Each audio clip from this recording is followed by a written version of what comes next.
கிறிஸ்துவுக்குள் மிகவும் பிரியமானவர்களே, இந்த மாலை வேத பாடத்தை கர்த்தர் நமக்கு ஆசீர்வாதமாக்கி கொடுக்கும்படி கடவுளுடைய கிருபைக்காக நாம் ஜெபித்து இந்த பாடத்தை ஆரம்பிப்போம்.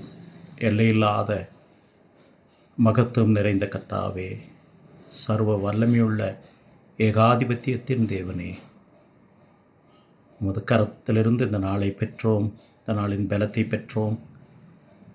இந்த நாளை முடிக்கும்போது நாளை தினத்தையும் நீர் எங்களுக்கு நன்மையாக்கி கொடுக்க போதுமானவர், இரக்கமுள்ளவர் என்ற விசுவாசத்தோடு எங்கள் ஆண்டவராகிய இயேசு கிறிஸ்துவின் நாமத்தை முன்னிட்டு நாங்கள் நம்முடைய சமூகத்திலே வருகிறோம்.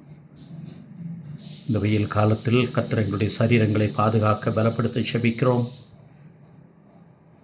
நம்முடைய வார்த்தையை நாங்கள் தியானிக்கும்போது பரிசுத்த ஆவியானுடைய அனுக்கிரகம் எங்களை ஆட்கொள்ள வேண்டும் என்று கெஞ்சுகிறோம். நீர் எங்களோடு பேசுகிற தேவன், நாங்கள் உம்முடைய சத்தத்திற்கு செவி கொடுக்க உதவி செய்யும்.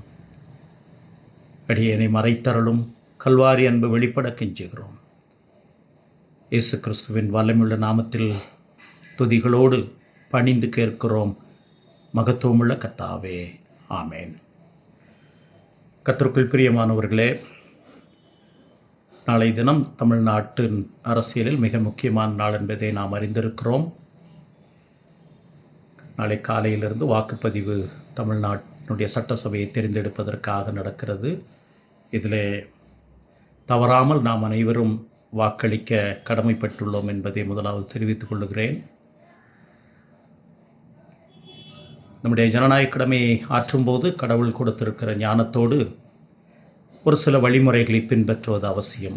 முதலாவது, இந்த அரசாங்கத்தினாலே அல்லாவிட்டால் இந்த தேர்தலினாலே எனக்கு என்ன லாபம் கிடைக்கும் என்ற சுயநலம் நமக்கு இருக்கக்கூடாது. தனிப்பட்ட ஆதாயம் எதுவும் இந்த தேர்தலிலே வாக்களிப்பிலே நாம் முன்னெடுக்கக்கூடாது. அப்படி சொல்லுவோம் என்று சொன்னால், பணம் வாங்கி பரிசு பொருள் வாங்கி நாம் வாக்களிப்பதை வேதம் அனுமதிப்பது கிடையாது.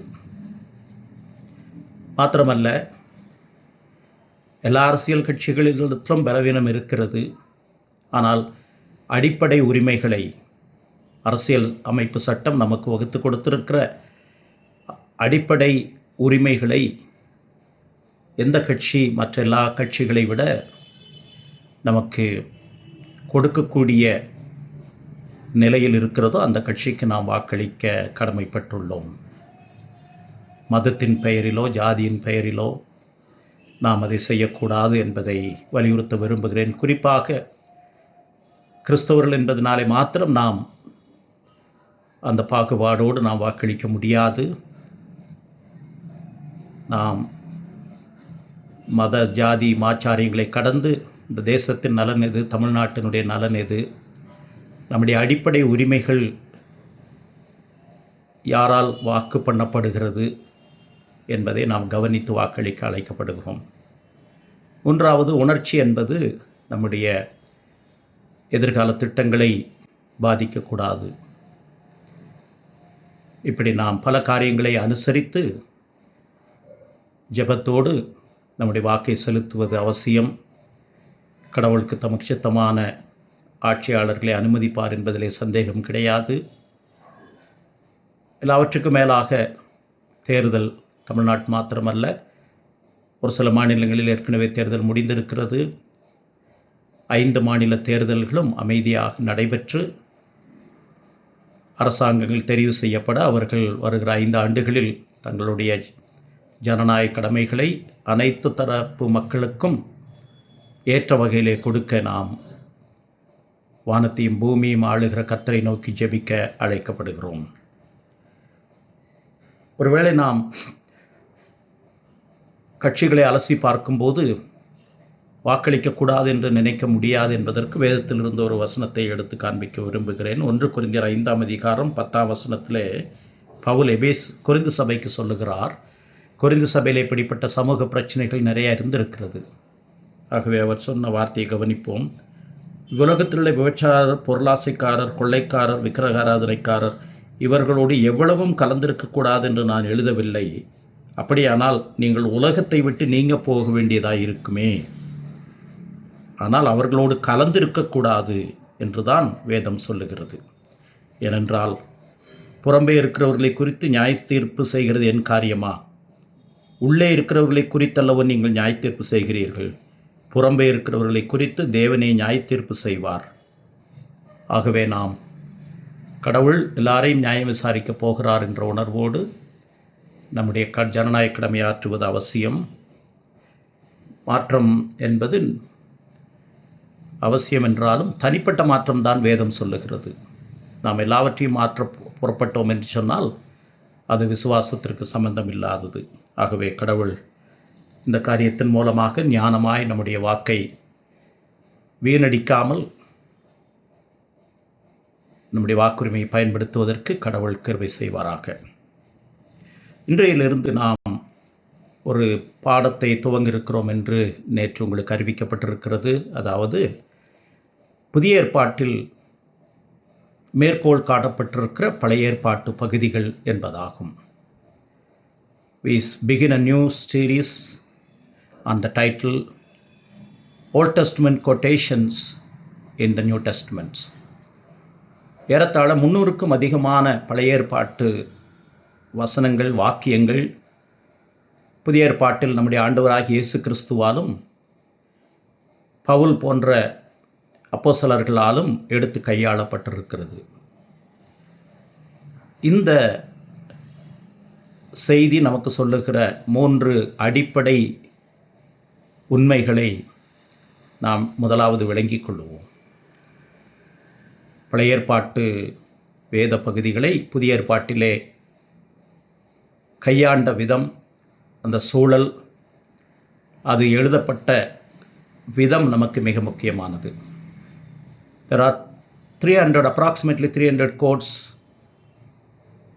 from the Old Testament that are used in the New Testament.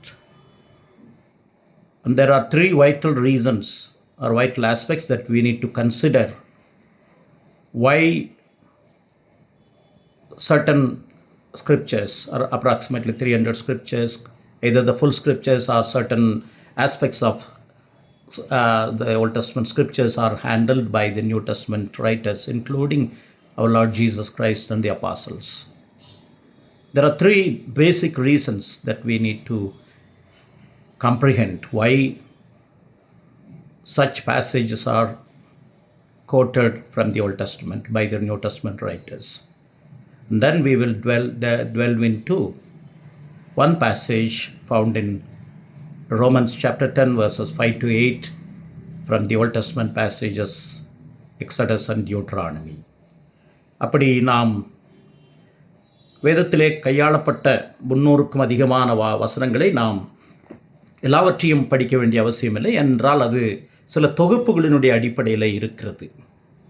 அந்த தொகுப்புகளை மையமாக வைத்து ஏறத்தாழ ஒரு சில வாரங்கள் நாம் பழைய ஏற்பாட்டினுடைய பின்னணியோடு தொடர்படுத்தி நாம் படிப்பது ஆசீர்வாதமாக இருக்கும் என்று நம்புகிறேன். அந்த அடிப்படையிலே நாம் இந்த 3 காரணங்கள், முதலாவது ஒரு வசனத்தை உங்கள் மத்தியிலே வைக்க விரும்புகிறேன். 2 கொரிந்தியர் 3ஆம் அதிகாரம் 16வது வசனம். 2 கொரிந்தியர் 3:16. மோசேயின் ஆகமங்கள் வாசிக்கப்படும் போது இந்நாள் வரைக்கும் முக்காடு அவர்கள் இருதயத்தின் மேல் இருக்கிறதே, அது கிறிஸ்துவினாலே. 14வது வசனம். அவருடைய மனது கடினப்பட்டது. இந்நாள் வரைக்கும் பழைய ஏற்பாடு வாசிக்கப்படுகையில் அந்த முக்காடு நீங்காமல் இருக்கிறது, அது கிறிஸ்துவினாலே நீக்கப்படுகிறது. ஆகவே நாம் இந்த வசனத்தை மனதிலே வைத்து நாம் பார்க்கலாம்.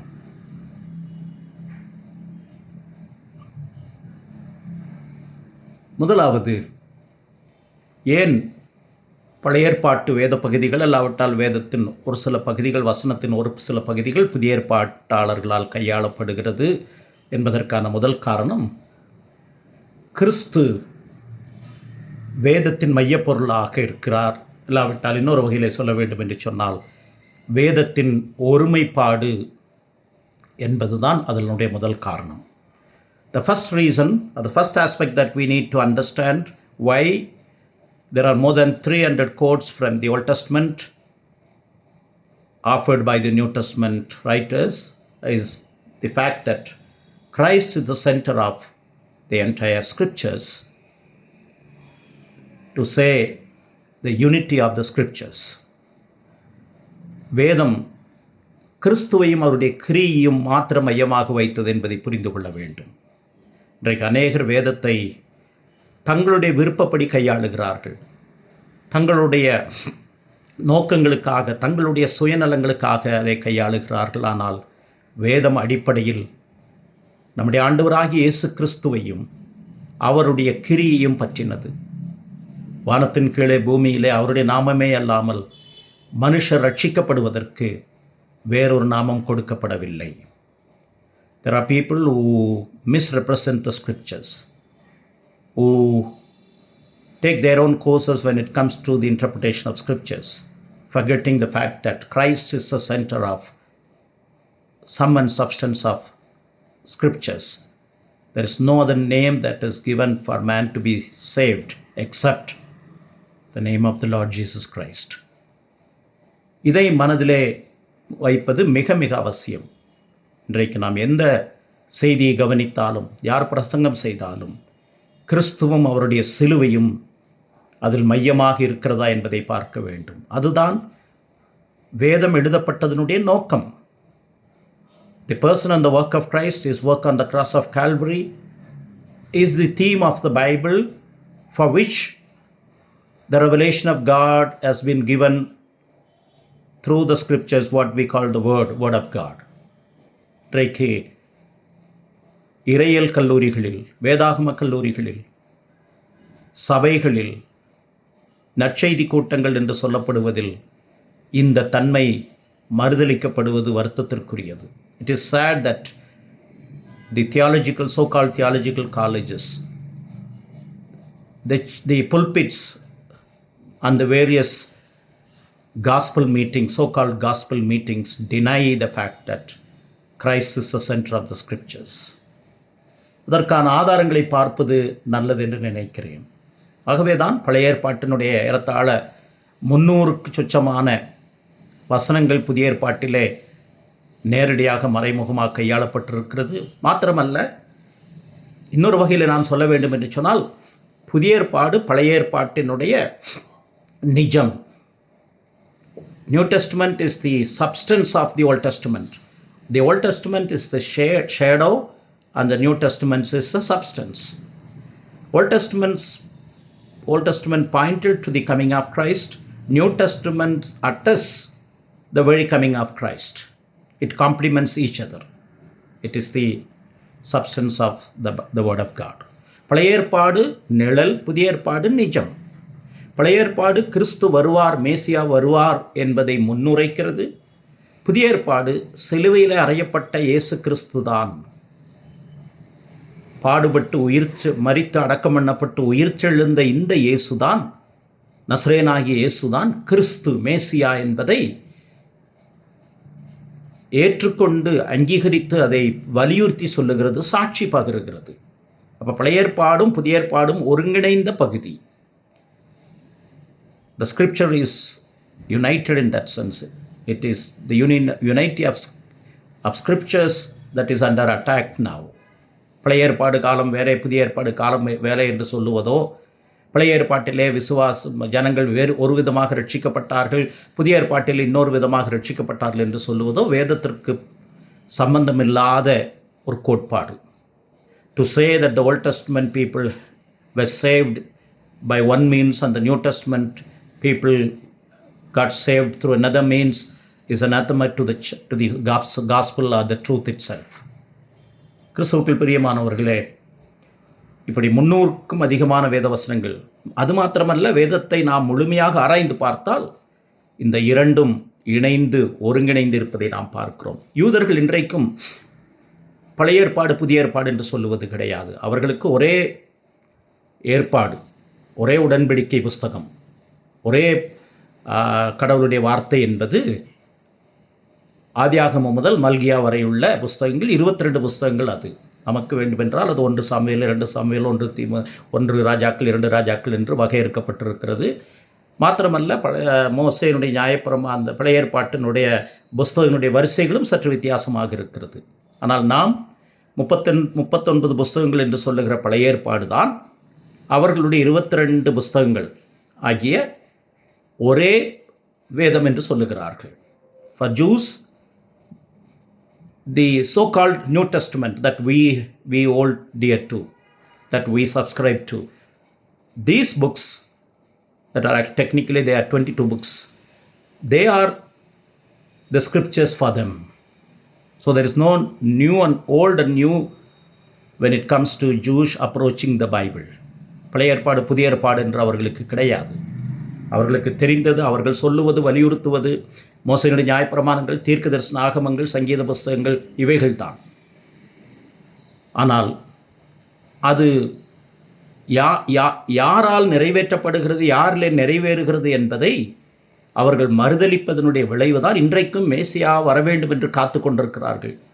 இப்பொழுது வளைகுடா பகுதியிலே நடக்கிற யுத்தம் கூட இஸ்ரவேல் பிரதமரால் என்ன சொல்லப்படுகிறது, இந்த சண்டை எதற்கு ஒரு கட்டியமாக இருக்கிறது என்றால், மேசியா வரப்போகிறார், கிறிஸ்து அல்ல, நன்றாக கவனியுங்கள், இயேசு அல்ல, சிலுவையில் அறையப்படுகிறவர் அல்ல, மேசியா வரப்போகிறார், நம்மை இந்த அடிமைத்தனத்திலிருந்து அல்லாவிட்டால் இந்த சுற்றில் இருக்கக்கூடிய எதிரி நாடுகளிலிருந்து நம்மை பாதுகாக்கப் போகிறார் என்று அவர் பிரகடனப்படுத்தினார். அவர்களுடைய எதிர்பார்ப்பு எல்லாமே அரசியல் ரீதியான விடுதலை. அவர்கள் மீட்பு என்று சொல்லுவதெல்லாம் அரசியல் ரீதியான விடுதலையை தான் குறிப்பிடுகிறார்கள். For Jews, the anticipation of the Messiah is still on. They don't approve of Christ being crucified on the cross of Calvary, because crucifixion is a cursed thing for them, that it is anathema to their belief. And to embrace that Christ has come and died on the cross of Calvary is alien to the Jewish idea of salvation. For them, political freedom is the ultimate salvific endowment. So they don't approve of Christ or Christ being crucified. கிறிஸ்து சிலுவையில் அறையப்படுகிறார், அவர் சிலுவையிலே பாவங்களுக்காக மரிக்கிறார் என்பதை பற்றி அவர்களுக்கு அக்கறை கிடையாது. நாங்கள் யூத குலத்திலே ஆபிரகாமுடைய சந்ததியிலே பிறந்தபடியினாலே நாங்கள் ஏற்கனவே கடவுளுடைய பிள்ளைகள், எங்களுக்கு ரட்சிப்பு ஏன் வேண்டும் என்றால் இந்த அரசியல் பின்னணியிலிருந்து எங்களுக்கு விடுதலை வேண்டும் என்பதுதான் அவர்களுடைய எதிர்பார்ப்பு. அந்த அடிப்படையில் நான் வேதம் ஒருமைப்பட்டது, கிறிஸ்துதான் வேதத்தினுடைய மையமாக இருக்கிறார் என்பதற்கான சில வசனங்களை உங்கள் மத்தியில் வைக்க விரும்புகிறேன். Let me establish the fact that the scripture is united. It is the unity of the scriptures is true, and it's a fact from the words itself. I'll quote few scripture quotes to prove that the scripture is united, or Christ is the center of the scriptures, the person and the work of Christ. ஒன்று, இப்பொழுது நாம் வேதபாடமாக நான் முதலிலே வாசித்த அந்த வசனத்தை மறுபடியும் இந்த பின்னணியில் வாசிக்கிறேன். பழைய ஏற்பாட்டை பற்றியும் இஸ்ரவேல் ஜனங்களுக்கும் மோசேயினுடைய நியாயப்பிரமாணத்திற்குள்ள தொடர்பை பற்றி பவுல் சொல்லும்போது என்ன சொல்லுகிறார்? 2 கொரிந்தியர் 3ஆம் அதிகாரம் 14ஆம் வசனத்திலே 13ஆம் வசனத்திலே, மேலும் ஒளிந்து போவதின் முடிவை இஸ்ரவேல் புத்திரர் நோக்கி பாராதபடிக்கு மோசே தன் முகத்தின் மேல் முக்காடு போட்டு கொண்டது போல நாங்கள் போடுகிறதில்லை. அவர்களுடைய மனது கடினப்பட்டது. அதாவது யூதர்களை பற்றி சொல்லுகிறார். இந்நாள் வரைக்கும் பழைய ஏற்பாடு வாசிக்கப்படுகையில் அந்த முக்காடு நீங்காமல் இருக்கிறது. அது கிறிஸ்துவினாலே நீக்கப்படுகிறது. The veil is not removed as yet. It is done only by Christ. Because they still, the veil, the block is still there, even as they listen to the Old Testament passages. Until Christ, the person of Christ could remove that. மோசேயின் ஆகமங்கள் வாசிக்கப்படும் போது இந்நாள் வரைக்கும் முக்காடு அவர்கள் இருதயத்தின் மேல் இருக்கிறதே. இன்னும் சில வசனங்களை பார்க்கலாம். 1 கொரிந்தியர் 15ஆம் அதிகாரம் முதல் 2 வசனங்கள். 1 Corinthians chapter 15 verses 1 and 2. 1 Corinthians chapter 15 verses 1 and 2. 1 கொரிந்தியர் 15ஆம் அதிகாரம் முதல் 2 வசனங்கள். அன்றியும் சகோதரரே, நான் உங்களுக்கு பிரசங்கித்த சுவிசேஷத்தை மறுபடியும் உங்களுக்கு தெரியப்படுத்துகிறேன். நீங்களும் அதை ஏற்றுக்கொண்டு அதில் நிலைத்திருக்கிறீர்கள். நான் உங்களுக்கு பிரசங்கித்த பிரகாரமாய் நீங்கள் அதை கை கொண்டிருந்தால் அதனால் நீங்கள் ரட்சிக்கப்படுவீர்கள். மற்றபடி உங்கள் விசுவாசம் விருதாவாயிருக்குமே. அடுத்த வசனம் 3-4 வசனங்கள். நான் அடைந்ததும் உங்களுக்கு பிரதானமாக ஒப்புவித்ததும் என்னவென்றால், கிறிஸ்துவானவர் வேத வாக்கியங்களின்படி நமது பாவங்களுக்காக மரித்து அடக்கம் பண்ணப்பட்டு வேத வாக்கியங்கள்படி 3ஆம் நாள் உயிர் தெழுந்து கேபாவுக்கும் பின்பு பன்னிருவருக்கும் தரிசனமானார். According to the scriptures, Christ died, the Messiah died according to the scriptures, and he was buried, and according to scripture he rose again on the third day. Look at emphasis here, according to the scriptures. வேத வாக்கியங்களின்படி நமது பாவங்களுக்காக மரித்தார், அடக்கம் பண்ணப்பட்டார். வேத வாக்கியங்களின்படி 3ஆம் நாள் உயிர் தெழுந்தார் என்று சொல்லுகிற அழுத்தத்தை பார்ப்போம். இங்கே வேத வாக்கியம் என்று பவுல் சொல்லும்போது, இன்றைக்கு நம்முடைய கரத்தில் இருப்பது போத பழைய ஏற்பாடு புதிய ஏற்பாடு என்ற முழு வேதாகமம் அவர்கள் கையிலே, ஆதி திருச்சபையினர் கையிலே இல்லை. ஏன் பல வருஷங்களாக அது இல்லை. 100 ஆண்டுகளுக்கு பிறகுதான் அது நேர்த்தியாக வடிவமைக்கப்பட ஆரம்பிக்கப்படுகிறது. அப்படி என்றால் வேத வாக்கியம் என்று சொன்னால் உடனடியாக முக்கியமாக அது பழைய ஏற்பாட்டை தான் குறிக்கிறது. When Paul or the New Testament writers refer to as scriptures, it means the Old Testament straight away. There are other portions of scriptures, the New Testament books that are in the process of being written, but primarily it is to do with the Old Testament. According to scriptures he died, according to scriptures he rose again. வேத வாக்கியங்களின்படி மரித்தார். அப்போ பழைய ஏற்பாடு அதனுடைய நிறைவேறுதல் தான் இது என்பதை நமக்கு இது நிரூபிக்கிறது. The fulfillment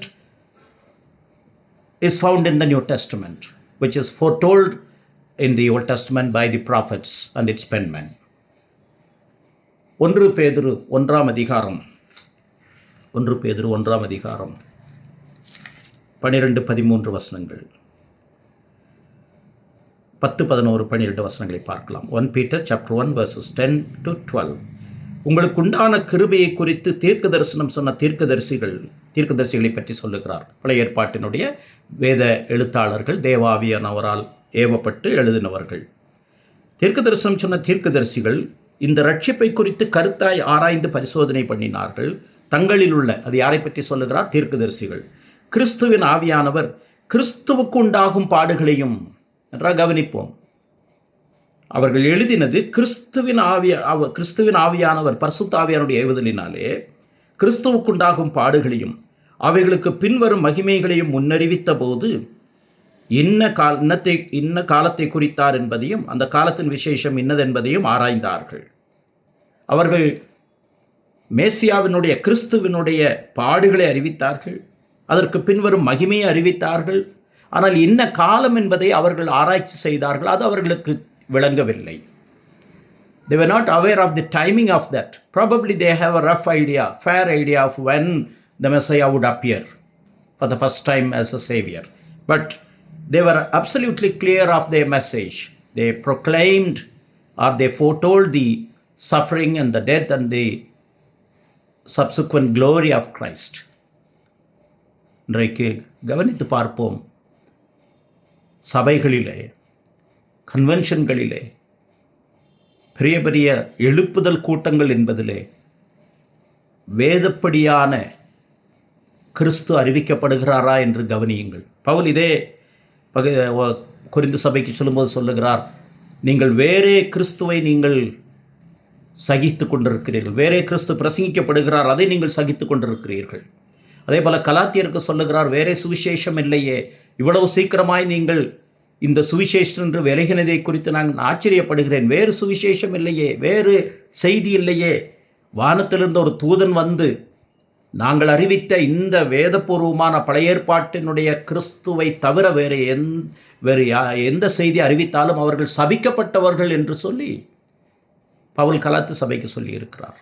Accursed is the man whoever it may be, even an angel who brings a message that is contrary to the one we have declared based on the Old Testament revelation about Christ and his coming and his death and resurrection. அப்போஸ்தலர் 8ஆம் அதிகாரத்திற்கு வருவோம். நான் நிறைய வேத பகுதிகள் இருக்கிறது, ஆனால் ஒரு சில வேத பகுதிகள் மாத்திரம் உங்கள் மத்தியில் வைக்க விரும்புகிறேன். அப்போஸ்தலர் 8ஆம் அதிகாரம். ஸ்தேவான் பிலிப்பு எத்தியோப்பியா கந்தாக அந்த மந்திரியோடு சேர்ந்து கொண்டான். அந்த மந்திரி ஏசாயாவினுடைய ஒரு பகுதியை படித்து கொண்டு போகிறார். அது ஏசாயா 53ஆம் அதிகாரத்தை படித்து கொண்டு போகிறார். அப்பொழுது ஆவியானவர் பிலிப்போய் நீ அந்த ரதத்தோடு சேர்ந்து கொள் என்று அனுப்புகிறார். அவர் சேர்ந்த பொழுது அந்த வேதத்தினுடைய பகுதி விளங்குகிறதா என்று கேட்டார். அப்பொழுது அந்த மந்திரி சொல்லுகிறார், ஒருவன் எனக்கு விளங்காவிட்டால், அது விளக்கி கொடுக்காவிட்டால் எனக்கு எப்படி விளங்கும் என்று சொல்லுகிறார். அப்பொழுது அவரே கேட்கிறார், இது யாரை, இந்த தீர்க்கதரிசி, அவர் பாடுபடுகிறார், அவர் அடிக்கப்பட்டார், சத்தமிடாத ஆட்டை போல இருக்கிறார், மயிர் கத்திரிக்கிறதுக்கு முன்பாக அவர் தமது வாயை திறவாதிருக்கிறார், அவருடைய ஜீவன் பூமியிலிருந்து எடுபட்டு போயிற்று, அவருடைய வம்சத்தை யாராலே சொல்லி முடியும் என்பதே. இது யாரை குறித்து சொல்லுகிறது என்று மந்திரியே கேட்கிறார் பிலிப்பை பார்த்து. தீர்க்கதரிசி யாரை குறித்து சொல்லுகிறார்? தம்மை குறித்தா வேறொருவரை குறித்தா? எனக்கு சொல்ல வேண்டும் என்று சொன்னார். Here is the scripture post that the minister, the finance minister, the trade minister of Ethiopia, while traveling traveling, was reading from Isaiah 53. And he was not sure. As Philip approached him with the question, do you understand the passage that you read now? He said, how can I understand if no one is there to help me out or to explain to me? And he himself is posing a question. Who is he talking about? The one who is suffering, the one who undergoes trials and was silent as a lamb. அதிலிருந்து பிலிப்பு பேசத் தொடங்கி 35ஆம் வசனம், முக்கியமான வசனம், அப்போஸ்தலர் 8:35. இந்த வேத வாக்கியத்தை முன்னிட்டு, இந்த வேத வாக்கியம் ஏசாயா 53, அதைத்தான் அவர் படித்து கொண்டிருந்தார். இந்த வேத வாக்கியத்தை முன்னிட்டு இயேசுவை குறித்து அவனுக்கு பிரசங்கித்தான். Based on the scriptures portion that the minister was reading, Philip explained to him about Christ and his work. கர்த்தருக்குள் பிரியமானவர்களே, இயேசு கிறிஸ்துவை அன்றி மனம் திரும்புதல், பாவ மன்னிப்பு, பூரண சமாதானம், வாழ்க்கை, நம்பிக்கை எதுவும் கிடையாது. There is no hope, no assurance of peace and joy, no eternal life, no entertainment of goodness that we could have except for the name of the Lord Jesus Christ, the person of Jesus Christ, who was crucified on the cross of Calvary for our sins, to take away the punishment that was due unto us. என்னுடைய பாவத்திற்கு வர வேண்டிய தண்டனையை தாமாக ஏற்றுக்கொண்டு சிலுவிலே மரித்த இயேசு கிறிஸ்துவை தவிர மனுக்குலம் யாராக இருக்கட்டும், நம்பிக்கையோ சமாதானத்தையோ எதிர்கால வாழ்க்கையை பற்றிய ஒரு எதிர்பார்ப்போ வெளிச்சமோ அதை குறித்த நம்பிக்கையோ பெற முடியாது. கிறிஸ்து சிலுவையில் அறையப்பட்டு எனக்கு வரவேண்டிய தண்டனையை அவர் சிலுவையில் எடுத்ததன் மூலமாக மாத்திரமே அது சாத்தியம். அப்போஸ்தலர் 28ஆம் அதிகாரத்திற்கு வருவோம். பவுல் கமேலியலின் பாதத்திலே படித்தவர், ஒரு பெரிய தத்துவ ஞானி, பழைய ஏற்பாட்டை கரைத்து குடித்த ஒரு Shastri, Pandit by the Old Testament standard, who studied under the feet of Gamaliel, a scholar in his own respect. Paul, such a man, after his conversion, having the vision of Jesus Christ on the way to Damascus, is quoting this or saying this emphatically. இந்த காரியத்தை பவுல் சொல்லுகிறார். தமஸ்குக்கு போகிற வழியிலே உயிர் தெழுந்த ஆண்டவரை தரிசித்து அவர் சொல்லுகிறார். அவர் என்ன செய்தார் என்று பார்க்கலாம். அப்போஸ்தலர் 8ஆம் அதிகாரம் 28ஆம் வசனம். அதற்காக அவர்கள் ஒரு நாளை குறித்து அநேகம் பேர் அவன் தங்கியிருந்த வீட்டிற்கு அவனிடத்தில் வந்தார்கள். அவன் காலமே தொடங்கி சாயங்காலம் மட்டும் மோசேயின் நியாயப்பிரமாணத்திலும் தீர்க்கதரிசிகளின் ஆகமங்களிலும் இருந்து இயேசுவுக்கு அடுத்த விசேஷங்களை அவர்களுக்கு போதித்து தேவனுடைய ராஜ்யத்தை குறித்து சாட்சி கொடுத்து விவரித்து பேசினான். Here is Paul. பவுல் இங்கே என்ன செய்கிறார்? யூத மத தலைவர்களை வரவழைத்து யூதேயாவிலிருந்து அந்த ராயனுக்கு அபயமிட்டு அவன் இப்பொழுது வந்திருக்கிறார். யூத தர்க்க சாஸ்திரிகள் வேத பண்டிதர்களை வரவழைத்து சாயங்காலத்திலே காலை முதல் சாயங்காலம் மட்டும் மேசு நியாயப்பிரமாணத்திலும் தீர்க்க தரிசன ஆகமங்களிலிருந்து இயேசுவுக்கு அடுத்த விசேஷங்களை போதித்து அதனுடைய எதை போதித்தார்? தேவனுடைய ராஜ்யத்தை குறித்து சாட்சி கொடுத்தார். It testified to the kingdom of God based on what Christ has done and who Christ was. கிறிஸ்துவுக்குள் பிரியமானவர்களே, இதை நாம் மனதிலே ஆழமாக பதித்து கொள்ள வேண்டும். பவுல் ஒரு தத்துவஞானி, வேதத்தை பழைய ஏற்பாட்டை கரைத்து குடித்தவர்.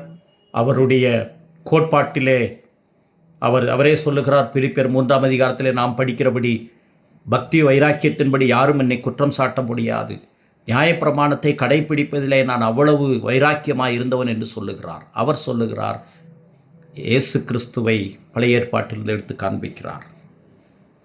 இப்படி தெளிவாக நாம் பல இடங்களிலே வேத வசனத்தை பார்க்கும்போது இதே அதிகாரத்தில் இன்னொரு வசனத்தையும் பார்க்கலாம். 30-31 வசனங்கள்.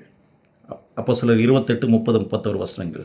பின்பு பவுல் தனக்காக வாடகைக்கு வாங்கியிருந்த வீட்டிலே 2 வருஷம் முழுவதும் தங்கி தன்னிடத்தில் வந்த யாவரையும் ஏற்றுக்கொண்டு மிகுந்த தைரியத்துடனே தடையில்லாமல் தேவனுடைய ராஜ்யத்தை குறித்து பிரசங்கித்து கர்த்தராகிய இயேசு கிறிஸ்துவை பற்றிய விசேஷங்களை உபதேசித்து கொண்டிருந்தான்.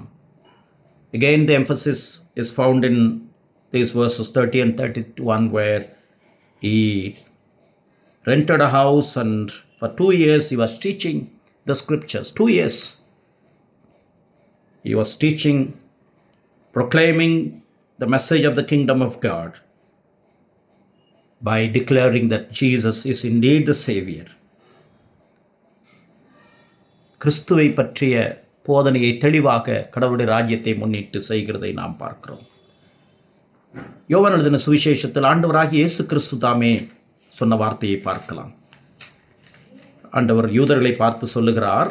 யோவான் எழுதின சுவிசேஷம் 5ஆம் அதிகாரம்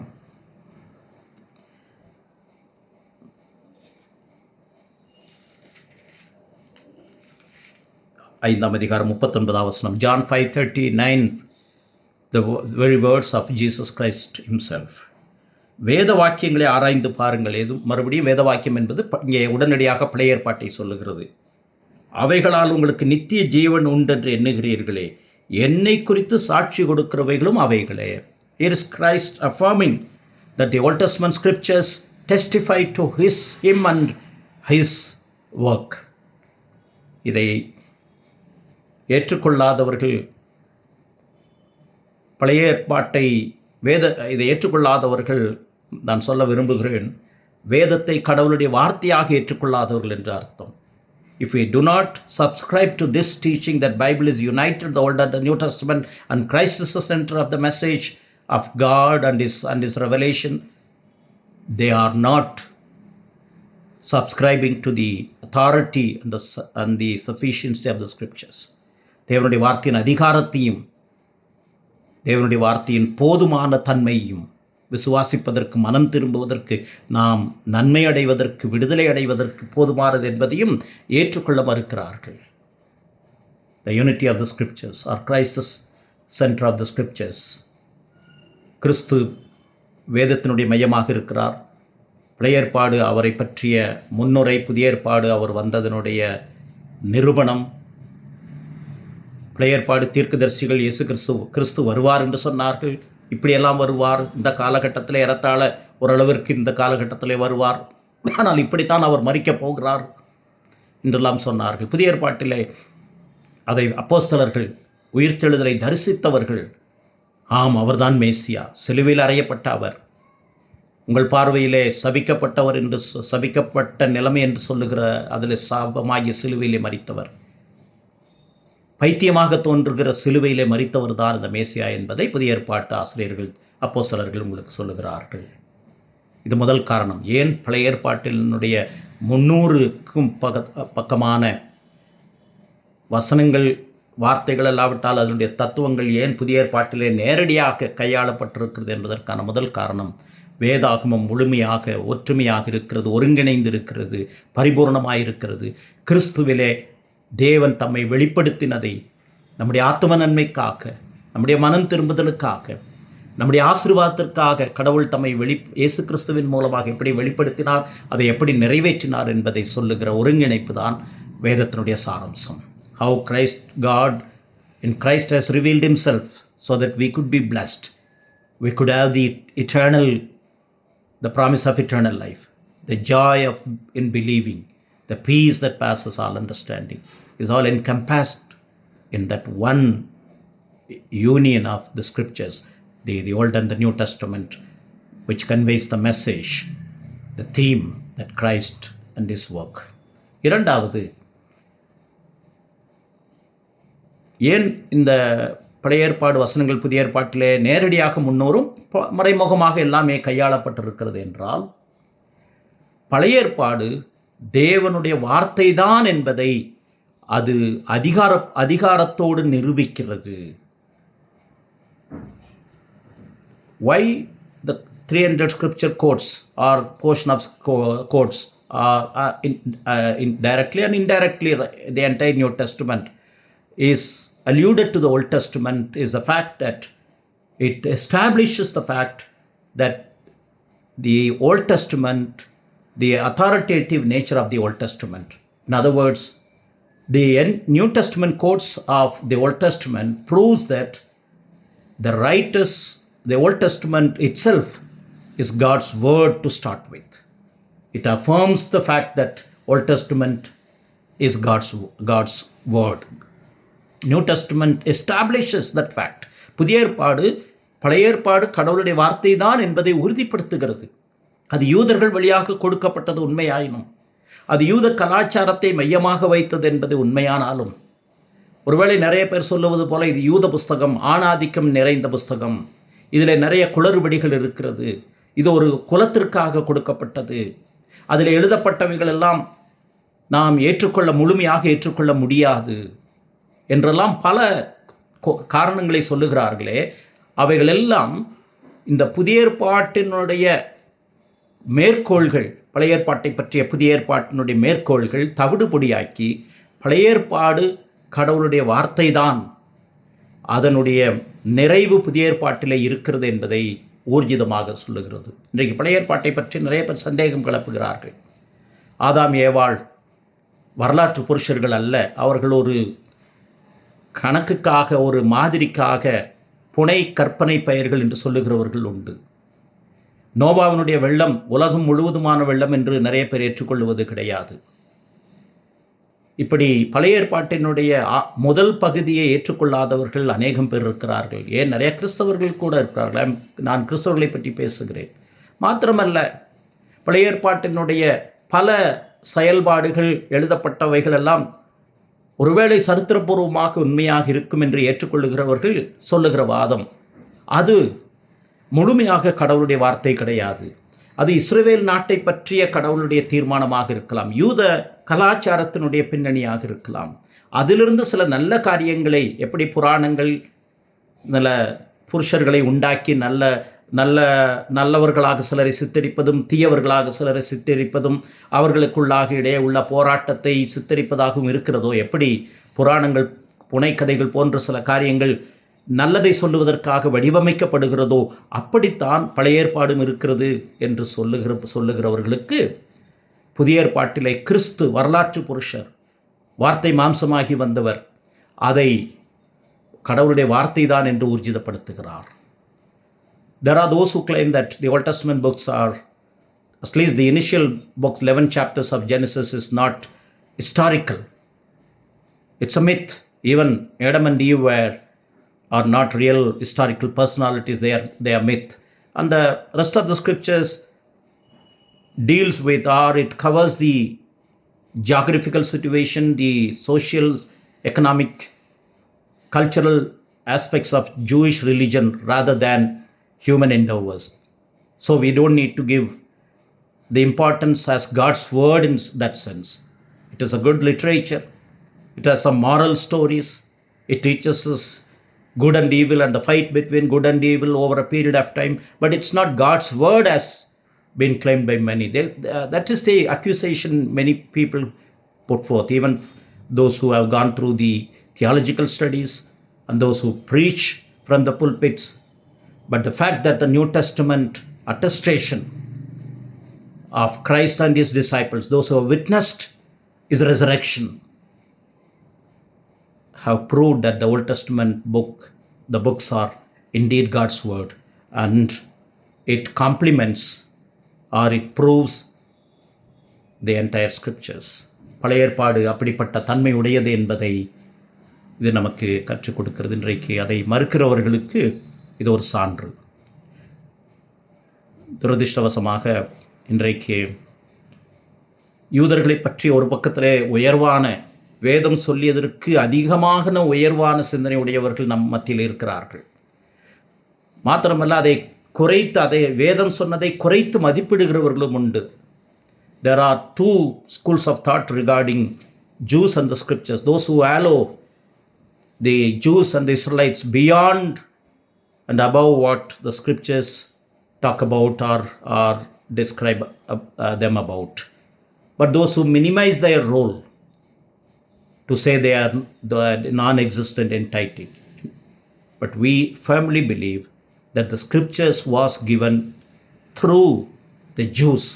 It's God's divine plan of salvation. நாம் ஆணித்தரமாக வேதத்தினுடைய அடிப்படையில் சொல்லுகிறோம், இயேசு கிறிஸ்து மாம்சத்தில் அவர்களுடைய சந்ததியிலே வந்தார். அது கடவுளுடைய திட்டம். வேதம் அவர்கள் மூலமாக கொடுக்கப்பட்டது என்பது வேதத்திலிருந்து நாம் அறிந்து கொள்ளுகிறோம். ஆகவே வேதம் சொல்லுகிற அடிப்படையிலே அவருடைய பங்களிப்பை நாம் ஏற்றுக்கொள்ளுகிறோம். We embrace and take in their role, their importance, their due importance based on the scriptures. What does the scripture say about them? அப்படி பார்க்கும்போது ரோமர் 2ஆம் அதிகாரத்திலே தெளிவாக இதை நாம் படிக்கிறோம். பழைய ஏற்பாட்டிலும் அதை ஆண்டவரே சொல்லியிருக்கிறார், உங்கள் வேதம் என்று கூட சொல்லியிருக்கிறார். ரோமர் 2ஆம் அதிகாரம் 3ஆம் அதிகாரம் முதல் 2 வசனங்கள். அப்படியானால் யூதனுடைய மேன்மை என்ன? மாம்சமான யூதர்களை பற்றி சொல்லுகிறார். விருத்த சேதனத்தினாலே பிரயோஜனம் என்ன? அது எவ்விதத்திலும் மிகுதியாயிருக்கிறது. தேவனுடைய வாக்கியங்கள் அவர்களிடத்தில் ஒப்புவிக்கப்பட்டது விசேஷித்த வேண்மையாமே. சிலர் விசுவாசியாமல் போனாலும் என்ன? அந்த வேதத்தை பெற்றவர்கள் அவர்கள் கையில் ஒப்புவிக்கப்பட்டது, டெபாசிட் என்ற வார்த்தை. அவர்கள் விசுவாசியாமல் போனாலும் என்ன? தேவனுடைய உண்மை, அவருடைய அவிசுவாசம் தேவனுடைய உண்மையை அவமாக்க மாட்டாது. their unfaithfulness doesn't entirely take away the truth of God. அப்படியாக மாட்டாது.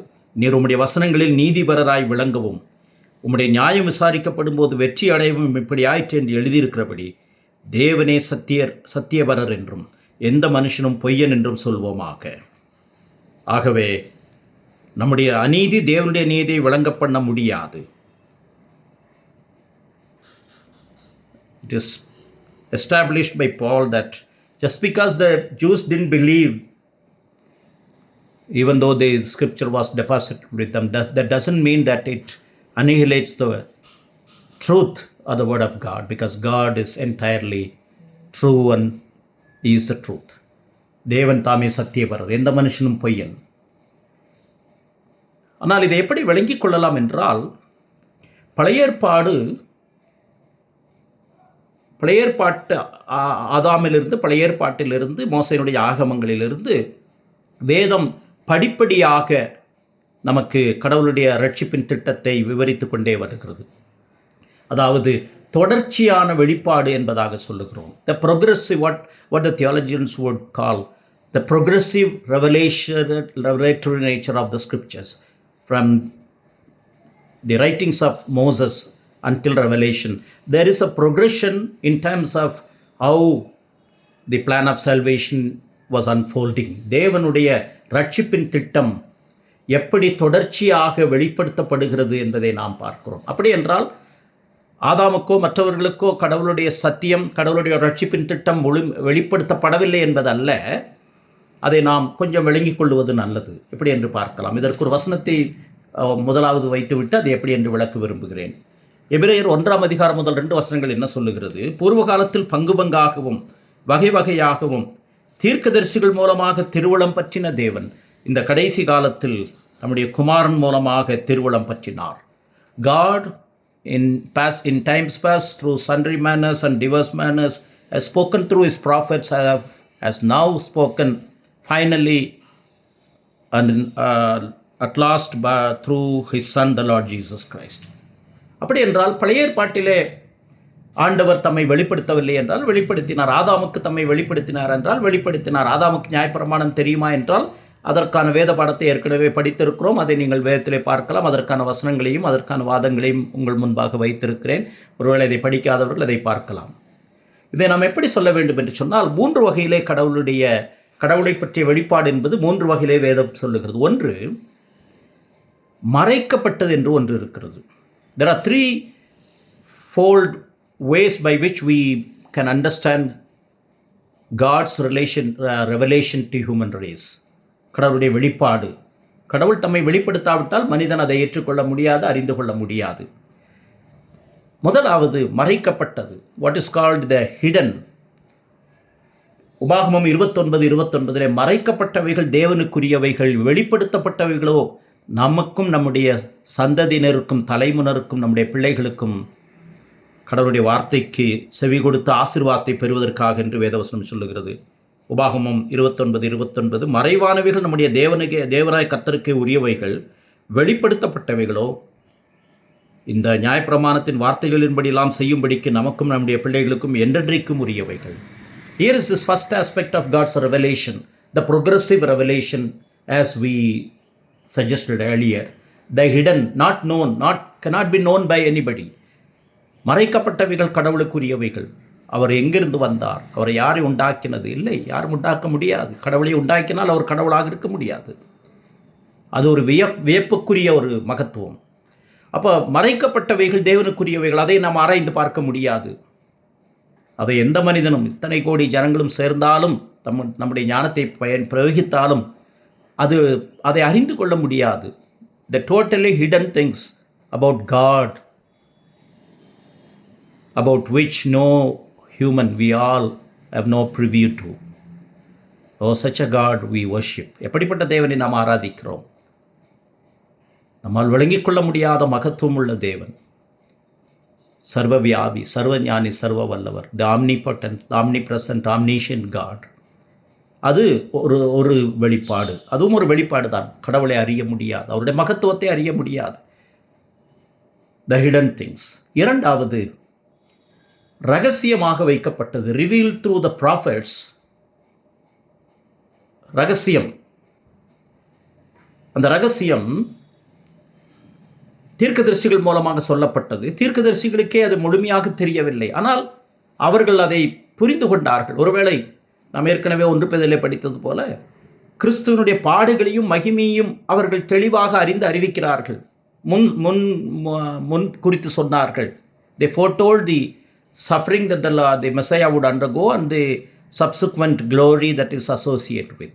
But most of them couldn't see that. அவர்கள் அதை பார்க்க முடியவில்லை. ஒருவேளை அதனுடைய நேரம் சரியாக இந்த நாள் தான் என்பதை அவர்கள் குறிக்க முடியவில்லை. அந்த காலத்தை சொன்னார்கள்.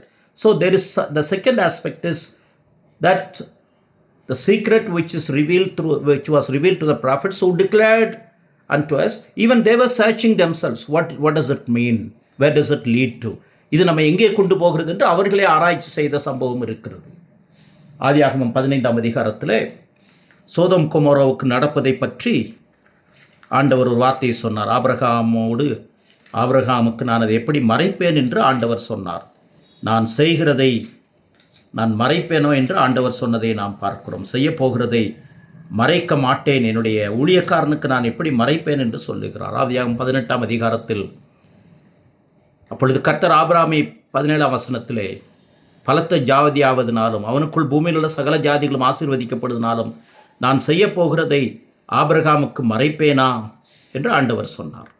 அப்போ ஆண்டவர் அதை மறைக்காமல் அதனுடைய தாற்பயத்தை சொன்னார். அது ஆபிரகாமுக்கு தெரியாது, ஆனால் ஆண்டவர் சொல்லியிருக்கிறார். அதனுடைய முழுமையும் ஆபிரகாமுக்கு தெரியாவிட்டாலும் கடவுள் அதற்குரிய தாற்பயத்தை சொல்லுகிறார். This is called the secrets that are revealed through the prophets. மூன்றாவது, மிஸ்ட்ரி என்று சொல்ல ஆங்கிலத்தில் சொல்லுகிறோம். தெளிவில்லாதது. The mysteries, the hidden, Number 2, secrets revealed through the prophets, step by step. And the mysteries. Mysteries என்று சொன்னால் மறுபடியும் ஆட்டுக்குட்டியை பழைய ஏற்பாட்டிலே பலியிட சொன்னார், பழுதற்ற ஆட்டுக்குட்டி. அது எப்படி செயல்பட போகிறது என்பதை அவர்கள் அறிந்து கொள்ளவில்லை. யார் வரப்போகிறார்? ஆட்டுக்குட்டி ஒருவர் வரப்போகிறார். அவருடைய தன்மை பழுதற்றது என்பது தெரியும். அவர் எப்படி வரப்போகிறார், எப்படி அவர் நடமாடப் போகிறார் என்பதை பற்றி அவர்களுக்கு ஒருவேளை முழுமையாக தெரியவில்லை. த மிஸ்ட்ரி, தெளிவின்மை. ஆனால் அதை படிப்படியாக ஆண்டவர் நமக்கு கற்றுக் கொடுத்திருக்கிறார். பவுல் அதைத்தான் தன்னுடைய நிருபத்திலே, இந்த ரகசியம் என்னிடத்தில் ஒப்புவிக்கப்பட்டது, இந்த ரகசியம் தீர்க்கதரிசிகளுக்கு இல்லை என்று சொல்லுகிறார். எபேசியர் 3ஆம் அதிகாரத்திலே 3ஆம் வசனம், என்னவெனில் புறஜாதிகள் சுவிசேஷனாலே உடன் சுதந்திரமாய் ஒரே சரீரத்திற்குள்ளானவர்களுமாய் கிறிஸ்துவுக்குள் அவர் பண்ணின வாக்கு தத்துவத்திற்கு உடன் பங்காளிகளாயிருக்கிறார்கள் என்கிற இந்த ரகசியம், இந்த மிஸ்ட்ரி, இந்த தெளிவின்மை, இந்த ரகசியத்தை அவர் எனக்கு வெளிப்படுத்தி அறிவித்தார். இதை குறித்து நான் முன்னமே சுருக்கமாக எழுதியிருக்கிறேன். இந்த ரகசியம் இப்பொழுது அவருடைய பரிசுத்த அப்போஸ்தலருக்கும் தீர்க்கதரிசிகளுக்கும் ஆவியினாலே வெளிப்படுத்தப்பட்டிருக்கிறது போல முற்காலங்களில் மனிதபுத்திரருக்கு தெரிவிக்கப்படவில்லை. இங்கே குறிப்பாக புறஜாதிகளையும் கடவுள் ரட்சிக்கிறார் என்பதை அவர்கள் முழுமையாக அறிந்து வைக்கவில்லை. ஆனால் அவர்கள் பேசியிருக்கிறார்கள். எந்த ஜாதியானும் எந்த ஜனத்தானும் அவரை தொழுது கொள்ளுவன் ரட்சிக்கப்படுவார் என்பதையும் சொல்லியிருக்கிறார்கள். இதைத்தான் மிஸ்ட்ரி என்று சொல்லுகிறோம். ஆகவே புதிய ஏற்பாடு என்பது கடவுள் தொடர்ச்சியாக தம்முடைய நாமத்தை, தன்னுடைய ரட்சிப்பின் திட்டத்தை சரித்திரத்தின் வாயிலாக வெளிப்படுத்தினதனுடைய தொடர்ச்சி, முடிவு என்பதாக நாம் பார்க்கிறோம். So new testament is the completion of God's salvation plan in the historical setting. அதை எப்படி தேவன் வெளிப்படுத்தினார் என்பதை பார்க்கிறோம். ஆகவே தான் புதிய ஏற்பாட்டிலே ஏறத்தாழ 300க்கும் சம்பந்தப்பட்ட வசனங்கள் இல்லாவிட்டால் மேற்கோள்கள், சில பகுதிகள் பழைய ஏற்பாட்டிலிருந்து எடுத்து கையாளப்பட்டிருக்கிறது. இது மிக முக்கியமானது. யூதர்கள் மூலமாக தேவனுடைய வார்த்தை கொடுக்கப்பட்டது. அது யூதர் கலாச்சாரத்தை மாத்திரம் சார்ந்தது கிடையாது. Just because it was deposited, the scriptures was deposited with the Jews, that doesn't mean that it is only cultural. No, there are other cultural aspects that were associate with exclusive Jewish culture. But the scripture itself is God's revelation to human race. It was progressive. It culminates in the New Testament. புதிய ஏற்பாட்டிலே கிறிஸ்துவனுடைய உயிர்த்தெழுதல், அதற்கு பிறகு ஆதி திருச்சபையினுடைய அடிப்படையிலே அது எப்படி நிறைவுபடுகிறது என்பதை இது நமக்கு கற்றுக் கொடுக்கிறது. மூன்றாவது, அதைத்தான் மறுபடியும் நாம் சொல்லுகிறோம், தேவனுடைய அந்த பழைய ஏற்பாட்டினுடைய அதிகாரத்தை நாம் பார்க்கிறோம். பழைய ஏற்பாடு அதிகாரம் நிறைந்தது என்பதை, தேவனுடைய வெளிப்பாடு என்பது முழுமையானது என்பதை புதிய ஏற்பாடு நமக்கு கற்றுக் கொடுக்கிறது. The progressive revelation is complete in itself, is the fact that is established by the courts of New Testament. தேவனுடைய வெளிப்பாடு நிறைவடைந்து விட்டது என்பதை புதிய ஏற்பாடு நமக்கு கற்றுக் கொடுக்கிறது. The revelation, the direct revelation of God is complete. This is the fact that establishes when the New Testament quotes the Old Testament over 300 times. பழைய ஏற்பாடு எப்படி தேவனுடைய வார்த்தை என்று நிர்ணயிக்கப்பட்டதோ அதே போல பழைய ஏற்பாட்டை இவர்கள் குறிப்பிட்டு புதிய ஏற்பாட்டிலே இயேசு கிறிஸ்துவும் அவருடைய அப்போஸ்தலரும் நமக்கு சொல்லும்போது அது தேவனுடைய வார்த்தை முழுமையடைந்து விட்டது என்பதாக நமக்கு கற்றுக் கொடுக்கிறது. இன்றைக்கு இதையும் மறுக்கிற ஜனங்களை நாம் பார்க்கிறோம். ஆண்டவராகிய இயேசு கிறிஸ்து முடிந்தது என்று சொன்னபோது எதை முடித்தார் என்று நாம் கவனிப்பது நல்லது. நியாயப்பிரமாணத்தையாவது தீர்க்க தரிசனங்களையாவது அழிக்க வந்தேன் என்று நினைத்து கொள்ளாதேயுங்கள், அதை நிறைவேற்ற வந்தேன் என்கிற வார்த்தையை சொன்னார். டெலோஸ், சிலுவையில் அவர் சொன்னது முடிந்தது என்று சொன்னார். முடிந்தது என்பது இரண்டு வகையிலே சொல்லப்படுகிறது. முதலாவது, அது டெலோஸ் என்கிற வார்த்தை நியாயப்பிரமாணம் எல்லாம் கிறிஸ்துதான் என்பதை ஞாபகப்படுத்துகிறது. நியாயப்பிரமாணம் கிறிஸ்துதான். Law is Christ. That is the word, that's the implication of the word telos. when Christ used on the cross of Calvary, and when we say the scripture is complete. Law is Christ. Law ends in Christ. கிறிஸ்துவிலே அந்த சட்டம் தேவனுடைய வெளிப்பாடு நிறைவடைகிறது என்பதை அது சொல்லுகிறது. இரண்டாவது, Delos என்பது முடிவு என்பது பழைய ஏற்பாட்டில் உள்ளவர்களுக்கு அந்த நியாயப்பிரமாணத்தை கிறிஸ்துவை மையமாக வைத்து அவர்கள் செயல்பட்டார்கள், அதை நிறைவேற்றினார்கள். புதிய ஏற்பாட்டில் உள்ளவர்கள் கிறிஸ்துவிலே அவர் சிலுவையில் அறையப்பட்ட பொழுது நியாயப்பிரமாணம் நிறைவேறி முடிந்தபடியினாலே நாம் கிறிஸ்துவை விசுவாசிக்கும் போது நியாயப்பிரமாணத்தை கை கொள்ளவர்கள் ஆகிறோம் என்பது விளங்குகிறது. ஆகவே இந்த மூன்றாவது காரணத்திலே புதிய ஏற்பாட்டினுடைய பழைய ஏற்பாட்டு மேற்கோள்கள் எதை நமக்கு சுட்டி காண்பிக்கிறது என்றால், வேதம் முடிவடைந்து விட்டது, முற்று பெற்றது, பரிபூர்ணமானது, போதுமானது என்பதை எப்படி நமக்கு கற்றுக் கொடுக்கிறது என்றால், பழைய ஏற்பாட்டினுடைய பலிகள், பண்டிகைகள், பழைய ஏற்பாட்டினுடைய நியமங்கள் எல்லாம் கிறிஸ்துவிலே, அது கிறிஸ்துவைத்தான் சுட்டி காண்பித்தது, இப்பொழுது கிறிஸ்துவிலே முடிந்து விட்டது என்பதாக நமக்கு கற்றுக் கொடுக்கிறது. இதை யூதர்கள் இன்றைக்கு ஏற்றுக்கொள்வது கிடையாது. இன்றைக்கு அரை கிறிஸ்தவர்கள் கூட ரட்சிக்கப்படுவதற்கு கிறிஸ்துவும் வேண்டும், ஆனால் பழைய ஏற்பாடும் வேண்டும் என்று சொல்லுகிறார்கள். அப்படி என்றால் வேதத்தை அவர்கள் பழைய ஏற்பாடு புதிய ஏற்பாடை தவறாக விளங்கி கொண்டார்கள் என்று அர்த்தம். பழைய ஏற்பாட்டினுடைய பிரமாணங்களாகட்டும், பலிகளாக இருக்கட்டும், பண்டைகளாக இருக்கட்டும், அது இந்த புதிய ஏற்பாட்டு மேற்கோள்கள் அதை சொல்லும்போது அது கிறிஸ்துவிலே நிறைவேறிவிட்டது, பரிபூர்ணமாகிவிட்டது. ஆகவே கிறிஸ்து நமக்கு போதுமானவர் என்பதை வலியுறுத்துகிறது. அல்லாவிட்டால் வேதம் முடிவடைந்து விட்டது. இன்றைக்கு நேரடியாக கடவுள் யாரோடும் பேசுவது கிடையாது, தம்முடைய வார்த்தையின் மூலமாக கடவுள் பேசுகிறார். இதைத்தான் 2 பேதுரு 3ஆம் அதிகாரத்தினுடைய 3ஆம் அதிகாரம் 16ஆம் வசனத்திலே படிக்கிறோம். த சஃபிஷியன்சி ஆஃப் த ஸ்கிரிப்சர்ஸ், வேதத்தின் போதுமான தன்மை. எதற்கு போதுமானது? தெளிவாக நாம் படிக்கிறோம் 2 பேதுரு 3ஆம் அதிகாரம் 13ஆம் வசனத்திலே, 2 தீமோத்தேயு 2 Timothy 3:16, 17. வேத வாக்கியங்கள் எல்லாம் தேவனுடைய ஆவியினால் அருளப்பட்டிருக்கிறது. இந்த இடத்துல பவுல் தன்னுடைய கடைசி நிருபமாக இதை எழுதுகிறார் 2 தீமோத்தேயு. இப்பொழுது பழைய ஏற்பாடை அவர் குறிப்பிடுகிறார். நான் ஏற்கனவே சொன்னது போல வேத வாக்கியம் என்பது பழைய ஏற்பாடு. இப்பொழுது சில பகுதிகள், புதிய ஏற்பாட்டினுடைய சில பகுதிகள் ஏற்கனவே வேத பகுதியாக ஏற்றுக்கொள்ளப்பட்டு வருகிறது. அதற்கான சில வசனங்களை நான் குறிப்பிட முடியும். பவுலே தன்னுடைய எழுத்துக்கள் வேத வாக்கியம் என்பதாக சொல்லுகிறார். அப்போ 2 தீமோத்தேயு கடைசி புஸ்தகம், அவர் மரிப்பதற்கு முன்பதாக எழுதினது. அவர் தலை சிரச்சேதம் பண்ணப்படுவதற்கு முன்பதாக எழுதப்பட்டது. அப்பொழுது பழைய ஏற்பாடு மாத்திரமல்ல, புதிய ஏற்பாட்டினுடைய சில பகுதிகள், அப்போஸ்தலர்களாக எழுதப்பட்ட பகுதிகள் வேத வாக்கியமாக கருதப்பட்ட காலம். அப்போ பழைய ஏற்பாட்டினுடைய முழுமையும், பழைய ஏற்பாட்டினுடைய எல்லா புஸ்தகங்களையும், அதோடு தொடர்புடைய புதிய ஏற்பாட்டினுடைய பெரும்பாலான பகுதிகளும் எழுதப்பட்ட காலத்திலே பவுல் இது சொல்லுகிறார். வேத வாக்கியங்கள் எல்லாம், வேத வாக்கியம் என்று சொல்லுவது மாத்திரமல்ல, வேத வாக்கியங்கள் எல்லாம், all scriptures, which means the Old Testament. And during Paul's time, when he wrote this Timothy, 2 Timothy, the epistle of 2 Timothy, which was his last letter, by that time there were certain New Testament portions that were circulated as the very word of God, scriptures. So he means the entire Old Testament books and portions of New Testament in the process of becoming the word of God. The entire scriptures is being inspired by the Holy Spirit. தேவ ஆவியினால் அருளப்பட்டிருக்கிறது.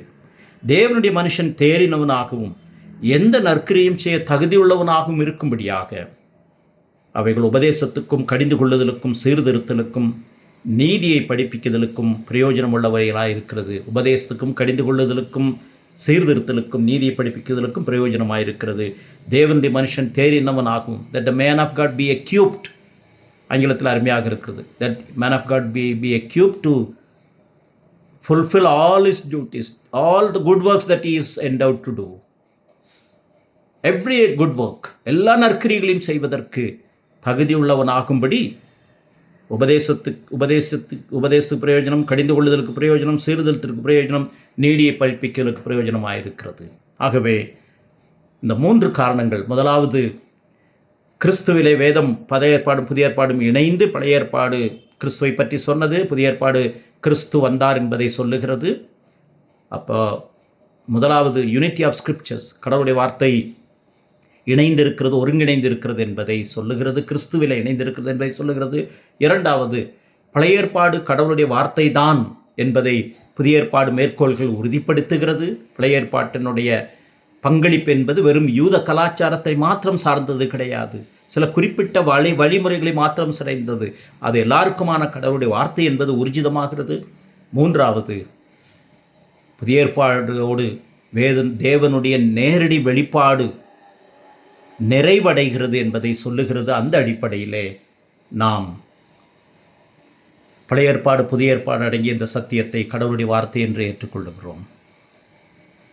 கிறிஸ்துவுக்குள் பிரியமானவர்களே, இது ஒருவேளை நாம் கவனமாக நாம் நிதானித்தால் தான் இந்த சத்தியத்தை வழங்கிக் கொள்ள முடியும் என்று நம்புகிறேன். ஒருவேளை இது மற்றதை போல உணர்ச்சியை தூண்டக்கூடியதாக இருக்க வேண்டிய அவசியம் கிடையாது. இது கடவுளுடைய வார்த்தை என்றும் தேவன் நமக்கு எழுதி கொடுத்த சத்திய வார்த்தை என்றும் இதுதான் நம்முடைய வாழ்க்கையை வழிநடத்த வேண்டும் என்ற விசுவாசத்தை பெற, அழுத்தத்தை பெற இந்த செய்தி, இந்த வேத பாடம் நமக்கு உதவியாக இருக்கட்டும். அடுத்த வாரத்திலிருந்து ஒரு சில வேத பகுதிகள், இன்றைக்கு அந்த ரோமர் 10ஆம் அதிகாரத்துடைய வேத பகுதியை பார்க்க முடியவில்லை. அடுத்த வாரத்தில் நாம் தொடர்ந்து வருகிற வாரங்களில் ஒரு சில வேத வசனங்கள், சில குறிப்பிட்ட தொடர்புடைய வேத வாக்கியங்கள், 300 வசனங்களையும் சில தலைப்புகளிலே, சில கோட்பாடுகளின் அடிப்படையிலே வடிவமைத்து அவைகள் புதிய ஏற்பாட்டிலே சொல்லப்பட்ட பின்னணியையும் அது பழைய ஏற்பாட்டிலே சொல்லப்பட்ட பின்னணியும் இணைத்து தியானிப்போம். கர்த்தர் நம்மை ஆசீர்வதிப்பாராக. வருகிற நாட்களிலே வெயில் காலத்தில் கர்த்தர் நம்மை பாதுகாப்பாராக. இந்த தேர்தல் அமைதியாக முடிந்து நாட்டில் சுபிட்சம் பெருக நாம் கடவுளிடத்திலே மன்றாடுவோம். சுவிசேஷ பணியை தீவிரமாக நடத்துவோம். எல்லாவற்றுக்கும் மேலாக ஆவியிலே அனலுள்ளவர்களாய் நாம் நம்முடைய வாழ்க்கையிலே மாற்றத்தை பரிசுத்த ஆவியானவர் மூலமாக தொடர்ந்து பின்பற்ற கடவோம். கர்த்தர் நம்மை அபரீதமாய் ஆசீர்வதிப்பார் என்பதிலே சந்தேகம் கிடையாது. ஜெபிப்போம். பரிசுத்த பிதாவே, எங்களுடைய நாட்டுக்காக, மாநிலத்திற்காக ஜெபிக்கிறோம். 5 மாநிலங்களின் தேர்தல்கள், எங்களுடைய மாநிலத்தின் தேர்தல், இவைகளை நீர் ஆசீர்வதிக்க, அமைதியாக நடைபெற, அதனுடைய முடிவுகள் உம்முடைய சித்தப்படி இருக்கும் என்பதனாலே உம்முடைய கிருபையிலே தங்கியிருக்க ஜெபிக்கிறோம். இந்த வேத பாடத்தில் இணைந்தவர்களை ஆசீர்வதியும். நாங்கள் பார்த்த இந்த வேத பகுதி, குறிப்பாக புதிய ஏற்பாட்டில் சொல்லப்பட்ட வேத வாக்கியங்கள், பழைய ஏற்பாட்டிலிருந்து மேற்கோள் காட்டப்பட்ட வேத வாக்கியங்கள் கடவுளுடைய வார்த்தை தான் என்பதை புரிந்து கொள்ள 3 காரணங்களின் எங்களுக்கு கற்றுக் கொடுத்து இதற்காக நன்றி சொல்லுகிறோம். அந்த வேத வாக்கியம் பரிபூர்ணமானது என்பதை நாங்கள் ஏற்றுக்கொள்ள நீர் எங்களுக்கு துணை செய்ய வேண்டும் என்று ஜெபிக்கிறோம். அது கிறிஸ்துவை மையமாக வைத்தது. அது பழைய ஏற்பாடு கலாச்சார அடிப்படையில் அல்ல, அது எல்லாருக்கும் எழுதப்பட்ட கிறிஸ்துவின் வெளிப்பாடு என்பதை சொல்லுகிறது.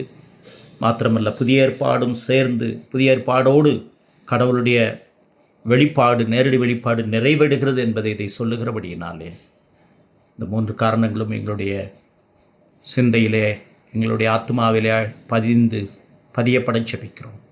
பரிசுத்த ஆவியானவர் இந்த வேதத்தை நேசிக்க எங்களுக்கு உதவி செய்ய ஜெபிக்கிறோம். இதன் கருப்பொருளாகிய கிறிஸ்துவை நாங்கள் மனம் திரும்புதலோடு, விசுவாசத்தோடு ஏற்று சமாதானத்தையும் விடுதலையும் காண உதவி செய்ய ஜெபிக்கிறோம். இயேசு கிறிஸ்துவின் வல்லமையை முன்னிட்டு தாழ்மையோடு கேட்கிறோம். இரக்கமுள்ள கர்த்தாவே, ஆமென். கர்த்தர் நம்மை ஆசீர்வதிப்பாராக. ஆமென். தேங்க்யூ.